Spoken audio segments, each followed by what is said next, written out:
Good evening, ladies. Good evening. It was such a pleasure preparing this presentation. Proverbs 31 is one of my favorite chapters to read because guess what? It tells us who we are, right?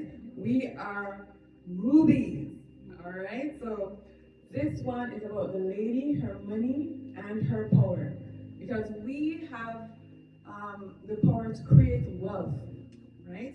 And to create impact and to influence, right? So let's dive right in.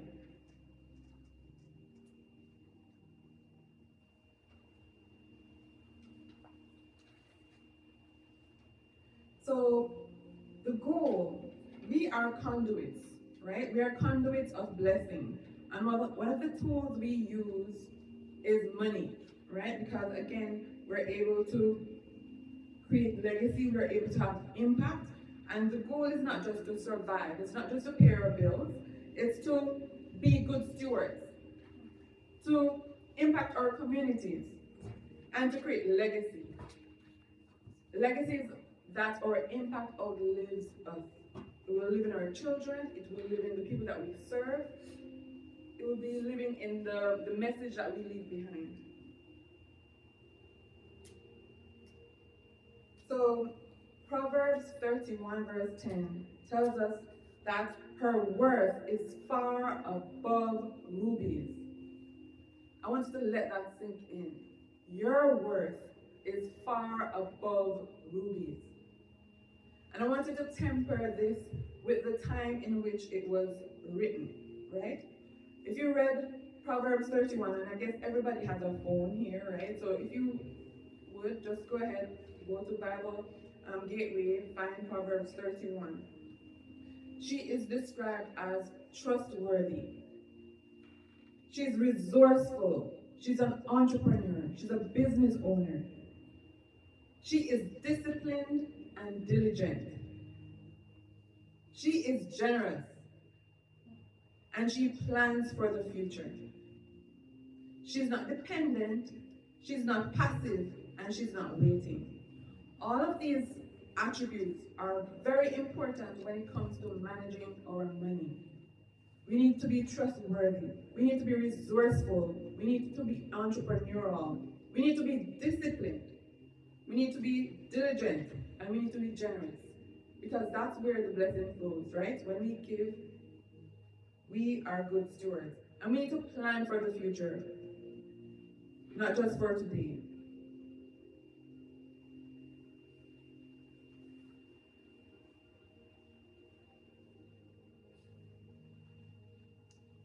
So let's look at the next slide. So this is a deep dive into what the virtuous woman is. And just to frame this, Deuteronomy 8, verse 18, it is God who gives us the ability to produce wealth. Wealth creation is a God-given ability. You are not just earning, you are stewards. Money is multiplied through wisdom. So if God gives us the ability to create wealth, is it wrong? No. Is it undesirable? Is it something that we should be doing as good stewards? Yes. And if you look at the Proverb 31 woman, just read it. She's not just earning, right? She could be just earning a living, enough to pay bills, etc. But she's also creating. She's multiplying and she's managing. Verse 12, she does good. Verse 13, she seeks and works. Verse 14, she brings from afar. She doesn't limit herself to her surrounding or her circumstances. She goes out and she gets it. She rises early. She's not lazy. She's not idle. She doesn't give herself excuses. She provides for her family and her staff. She's a leader. She's a leader. She has staff. She delegates and she empowers. She considers, which means she plans, she evaluates. She buys, which means she invests. She plans. So she's not just looking for immediate return, not just active income. She's looking also for passive income. She buys more assets in order to reap a harvest. She girds herself. She is disciplined. She is patient. She strengthens her arms. She's resilient and she perseveres. She perceives. That means she's strategic. She uses wisdom and she's prepared. These are the things that we need to learn how to do with our money, right? We need to be good managers of our money.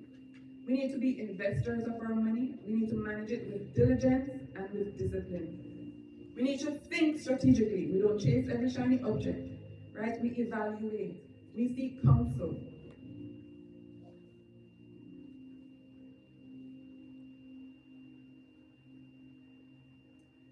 And understand too her mindset. Again, let's set the stage. She's not living in today's time. She lived 2,000 or whatever number of years ago, where men might have had the power. She had limited resources. Maybe she was told she couldn't, you shouldn't, right? But she did, right? So her mindset was limitless.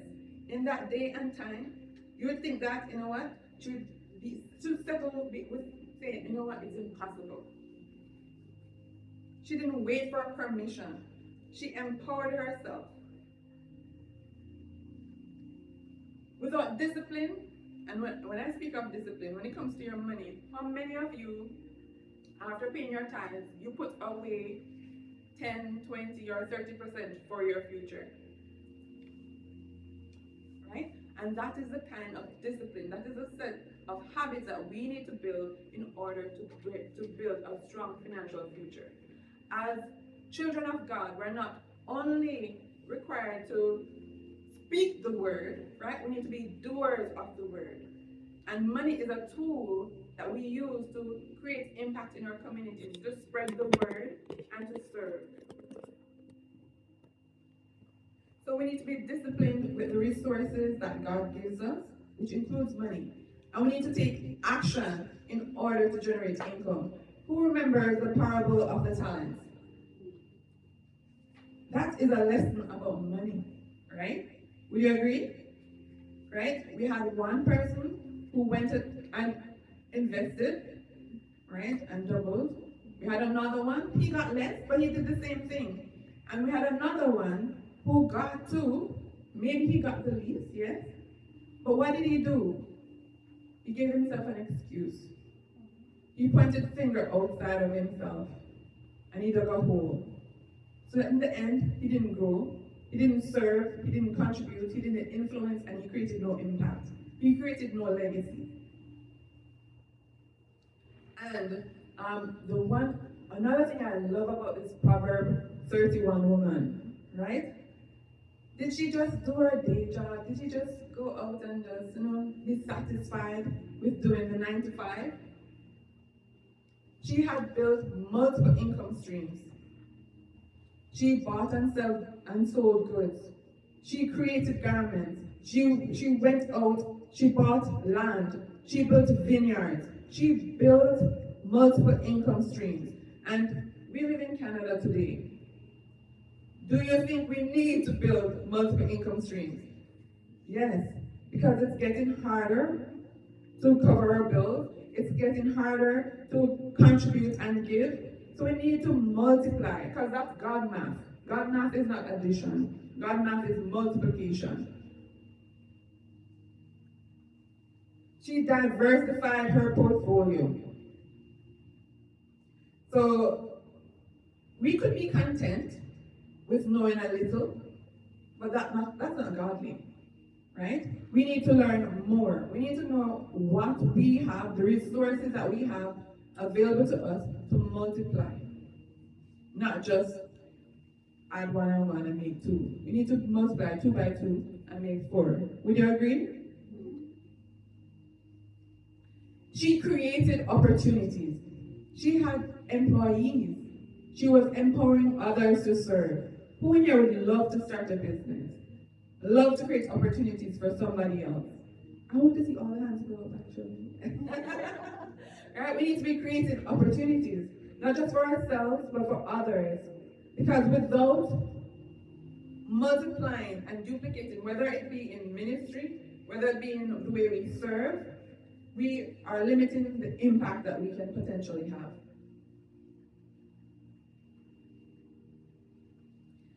And she was forward thinking. She was a planner. She evaluated, she planned, she perceived, she considered. She didn't just run after every shiny object. She thought it through. She was prepared for her future. In the Proverbs 31, it says that her family, her kids, her husband, they didn't worry. Because they knew that when winter came, she was already prepared. And we all have winters in our lives, right? Things that pop up that go wrong, right? It could be financial, it could be health, it could be with our family, it could be with relationships. We need to be prepared. And that's part of financial stewardship.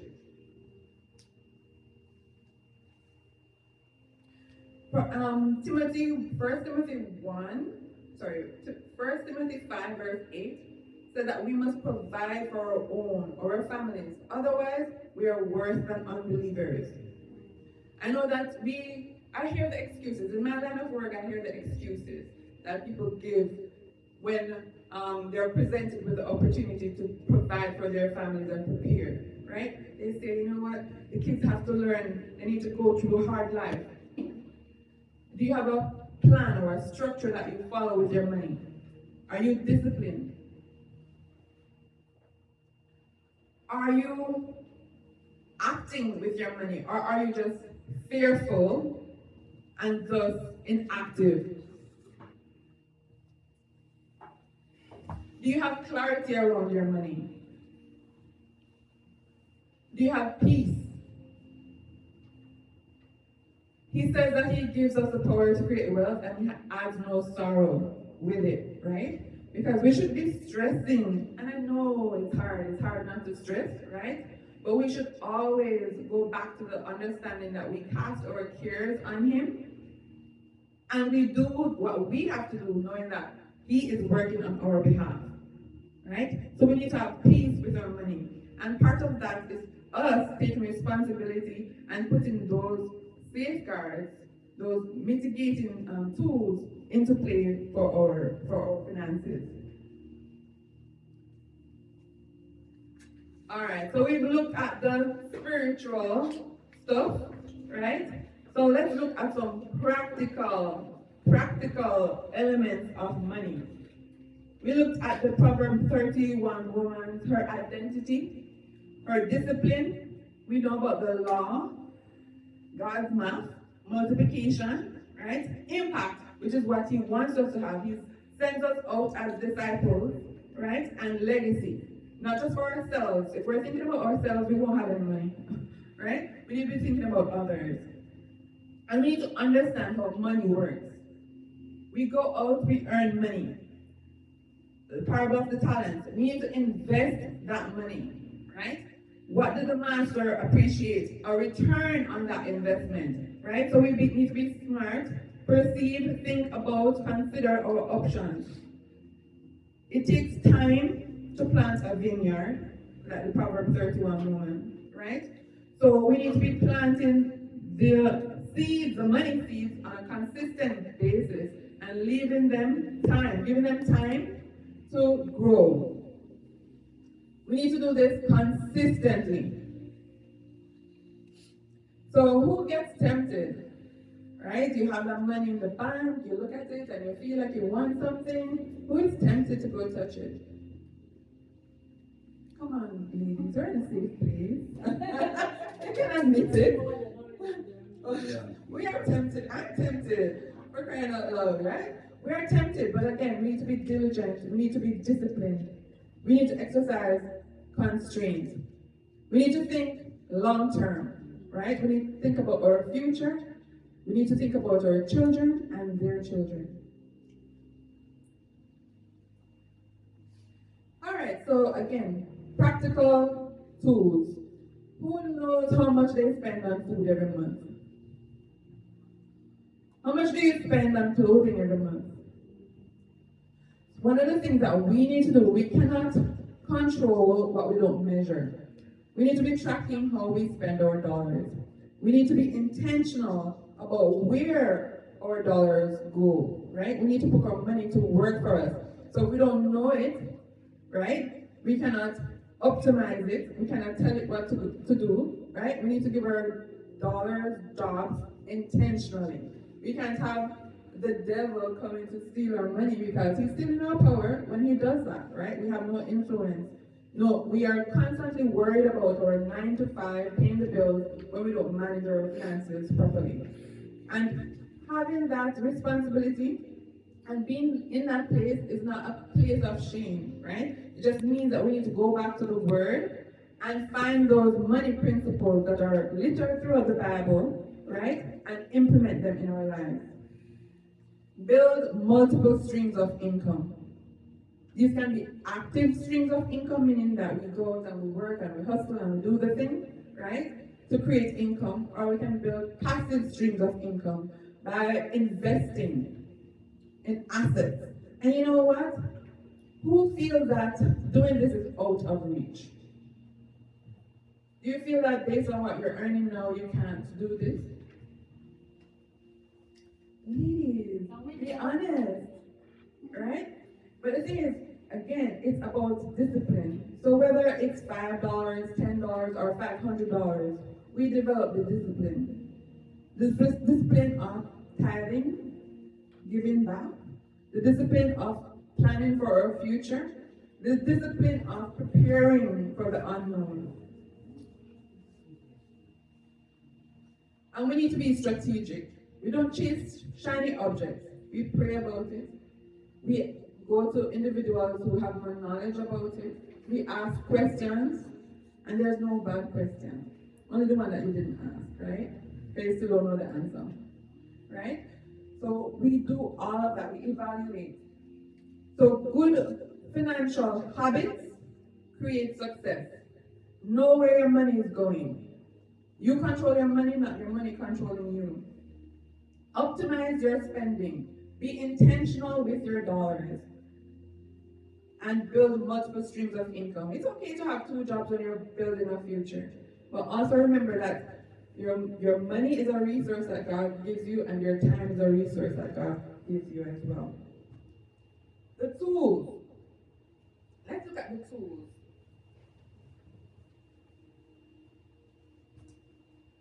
I have a diagram that I use when I'm explaining money, right? Have you heard the story about the man who built his house upon the sand and the man that built his house upon the rock, right? I use it too when I think about money, right? We need to start with a solid foundation. The foundation that takes care of the what-ifs in life, that can knock us off our horse, right? And for me, that is making sure that you have the insurances in place that protects you and your family. Because this is Canada. I'm from the Caribbean, right? I'm from Jamaica. So back home, you don't need a job to eat, right? You just need to go in your backyard and you have dinner, really. But that's not the case here, right? Unless you like snow as dinner, right? You need to have insurances in place that ensure that if you can't work, whether because you have a prolonged illness or a serious injury, you have money coming in. And there are insurances that can help you do that. You need, if you have individuals depending on you, whether it be a spouse, whether it be children, and I tell this to everybody, you have at least one person dependent on you. And who is that person? You. Yourself. Exactly. Right? You need to take care of you. And these insurances allow you to do that, right? We can always say we're going to save towards it, but how much saving would you need to do to save up $1 million, right? So if you could pay $1 to get $100, would you do it? Right? And that's what insurance is, right? You swap $1 for $100. It might not go to you necessarily, but it goes to your kids, it goes to your spouse to know that they can keep a roof over their heads. They can have food on the table, right? And they can have that future, that legacy, that multi-generational legacy that bloodline, right? We can break that curse of poverty in our families, right? We have tools that allow us to plan for our first home, right? We want to have that, right? The thing is, we are an example in the world, right, as Christians. And we say that my father has cattle on 1,000 hills, right? But we need to show that we are here to the kingdom.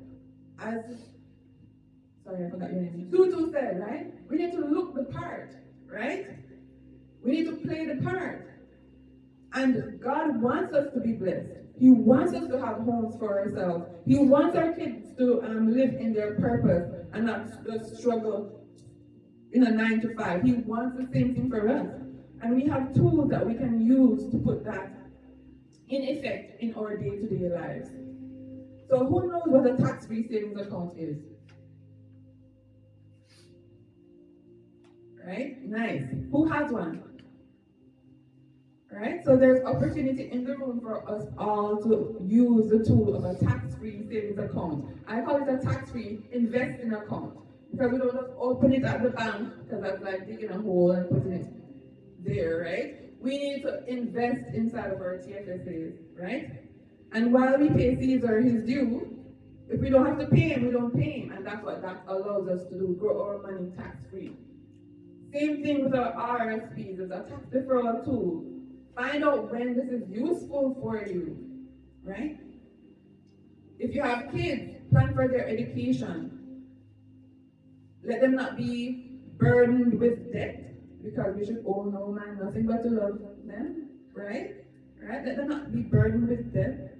Let them live in their purpose, because we're instilling Bible principles in them, and we want them to go out and be disciples, right? Not just trapped within a 9 to 5. I wish I knew these things when I was you guys' age, right? And as I said, income protection. So when life goes sideways, you have that money coming in. Who in here are business owners? Great. Do you know that there are tools that you can put into place that if for some reason, especially if you're active in your business and you working is the only way you derive income, you have to be there, show, do the grind, to ensure that if something happens to you, your business can still go on, right? So when you're recovered, when you're healed, right, you can go right back into business. So these are the tools that we can put into place, practical tools, right? Because as I said, the Proverbs 31 woman is a doer of the word, not just a hearer of the word. So financial freedom is intentional. It's not accidental.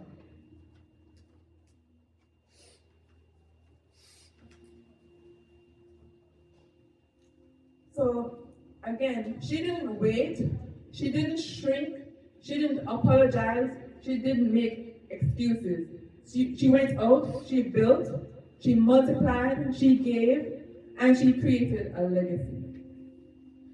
So my question to you, what action are you going to take today to be good stewards of your money?